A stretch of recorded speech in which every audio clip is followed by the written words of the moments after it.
Festivals, திருநாட்கள், festivals.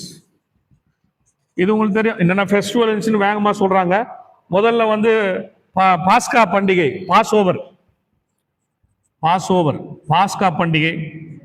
இது அடிமைத்தனத்திலிருந்து விடுதலையை சொல்லுகிறது. இந்த பாஸ்கா பண்டிகை இது நான் என்ன சொல்லிட்டு இருக்கேன்னா, அவங்க நியாயசாஸ்திரின்ற ஒருத்தர் என்னெல்லாம் செய்யறாரு, அவர் இதெல்லாம் அவங்கெல்லாம் இதெல்லாம் கொண்டு வந்து மக்களுக்கு சொல்றவங்க இந்த மாதிரி சட்டங்களை எழுதியிருக்கிறாங்க, இவ்வளோ சட்டங்களை எழுதியிருக்காங்க அப்படின்னு சொல்லிட்டு இருக்கேன். ஸோ இதெல்லாம் என்னென்ன ஃபெஸ்டிவல் பண்டிகை கூட என்ன கொண்டாடும் அவன் எழுதி வச்சிருக்கான்.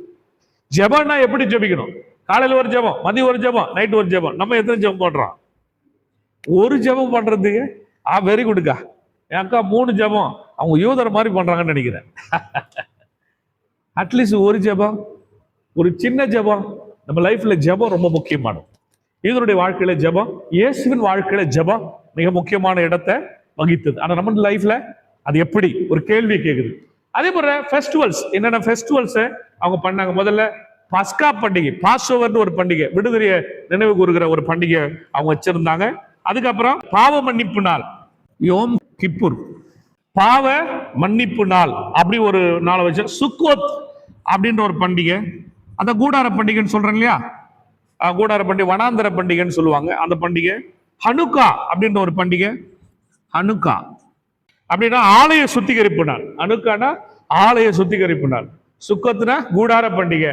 யோம் கிப்பர்னாக்கா பாவ மன்னிப்பு நாள். பாஸ்ஓவர்னாக்கா பாஸ்கா பண்டிகை. சார் இந்த ஃபெஸ்டிவல்ஸ் அவங்களுக்கு ரொம்ப வெரி இம்பார்ட்டன்ட். ஸோ ஃபெஸ்டிவல்ஸ் எல்லாம் இதெல்லாம் நீங்க ஃபாலோ பண்ணணும் அப்படின்ட்டு தான். இப்போ இந்த சுருக்கமா சொல்லணும்னா, ஹலாக்கா அப்படின்றத சுருக்கமா சொல்லணும்னா, வாழ்க்கையின் ஒவ்வொரு நிமிடமும் கடவுளோடு இணைந்திருக்க வேண்டும். கடவுளோடு இணைந்திருக்க வேண்டும். சார் இந்த முறையை வலியுறுத்துவதுதான் ஹலாக்கா. ஹலாக்கா அப்படின்ற ஒரு முறையை ஒரு கிறிஸ்தவர்கள் எப்படி ஃபாலோ பண்ணணும் அப்படின்னு ஒரு முறை வச்சிருப்பாங்கன்னா, யூதர்கள் ஒரு ஃபாலோ பண்றது ஒரு முறை வச்சிருக்காங்க. அதுக்கு பிறகு ஹலாக்கா நம்ம சொல்லிட்டு இருக்கோம். சரியா? ஹலாக்கா அப்படின்னு ஒரு முறை. ஸோ இந்த ஹலாக்கா என்ன சொல்லுது? டோட்டலா இவ்வளோ விஷயத்த பார்த்தோம் இல்லையா, ஒரு 7 வகையான காரியங்கள் அதில் அடங்கியிருக்குது பார்த்தோம் இல்லையா. டோட்டலா ஒரே சுருக்கமா ஒரு லைன்ல சொன்னா, வாழ்க்கையின் ஒவ்வொரு நிமிடமும் கடவுளோடு இணைந்திருக்கிறத சொல்லுது. வாழ்க்கையில ஒவ்வொரு நிமிடமும் கடவுளோடு இணைந்திருக்கு. என்ன அர்த்தம்? வாழ்க்கையோட ஒவ்வொரு நிமிஷம் கடவுளோடு இணைந்திருக்க எப்படி இருப்பான்? கடவுளுடைய பிள்ளையா இருப்பான். கடவுள் சொல்ற மாதிரி நடப்பான். அவன் எந்த நேரத்துல கடவுளுக்கு விரோதமா இருக்க போறது இல்லை, கடவுள் விருப்பத்துக்கு விரோதமா இருக்க போறது இல்லை. ஆனா அவர் கதையில அவங்க வாழ்க்கையின் ஒவ்வொரு நிமிடமும் கடவுளோடு இணைந்திருந்தார்களா என்கிற ஒரு கேள்வி பிறக்கிறது. சரியா?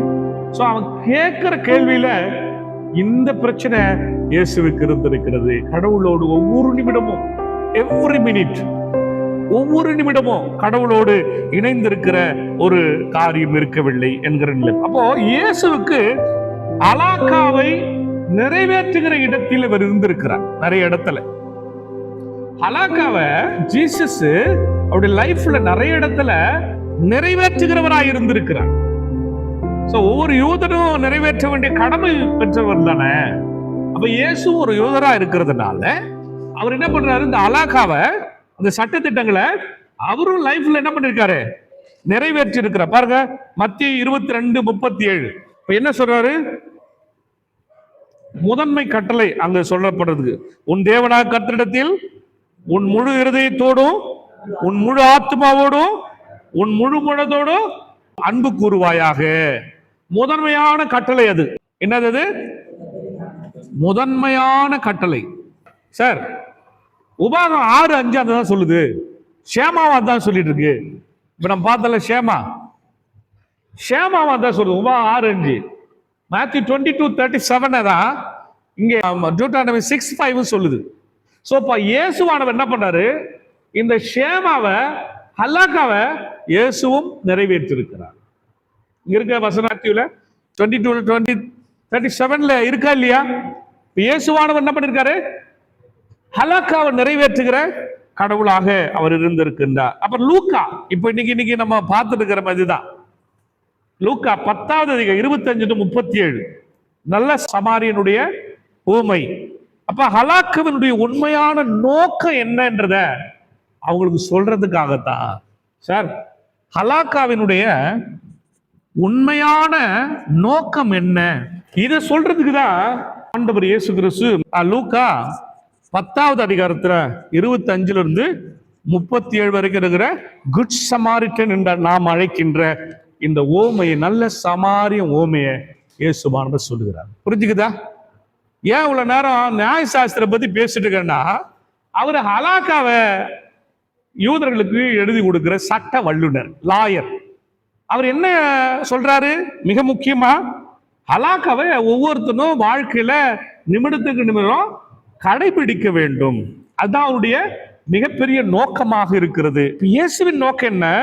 அந்த ஹலாக்காவின் உண்மையான நோக்கத்தை அவங்க வாழ்க்கையில ஃபாலோ பண்ணல.